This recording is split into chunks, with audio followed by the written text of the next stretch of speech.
Dans la nuit du dimanche 21 au lundi 22 avril, Kenji Girac, âgé de 27 ans, a été blessé par balle au thorax. Heureusement, la balle a miraculeusement épargné ses organes vitaux, évitant ainsi une issue fatale. Dans un premier temps, les circonstances entourant cette blessure sont restées floues, ce qui a donné lieu à de nombreuses théories folles sur les réseaux sociaux.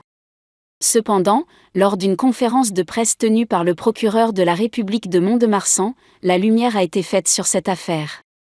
Cependant, de nombreux Français ont été choqués par le niveau de détail divulgué lors de cette conférence.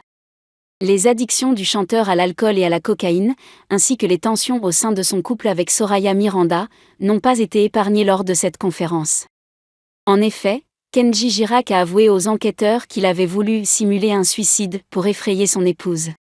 La raison de cette tentative était une dispute concernant leur fille de 3 ans, Eva Alba, qu'il avait réveillée en pleine nuit alors qu'il était sous l'influence de l'alcool. Bien que Kenji Girac affirme avoir simplement voulu simuler une tentative de suicide, il est évident qu'il ne traversait pas une période facile ces derniers temps. Selon des sources proches, la mort de sa grand-mère l'été dernier l'a profondément marqué, et il a également été déçu par les ventes de son dernier album, ce qui l'a plongé dans une période de déprime. Cependant, alors que le chanteur se remet toujours de sa blessure, il reçoit une nouvelle qui devrait lui remonter le moral.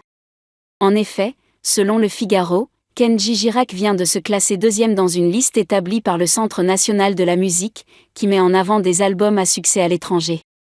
4 de ces albums figurent dans ce classement: Kenji, 2014, Ensemble, 2015, Amigo, 2018 et Mi Vida, 2020. Cela prouve que malgré une baisse des ventes, la popularité du chanteur dépasse les frontières et continue de séduire un large public à l'étranger.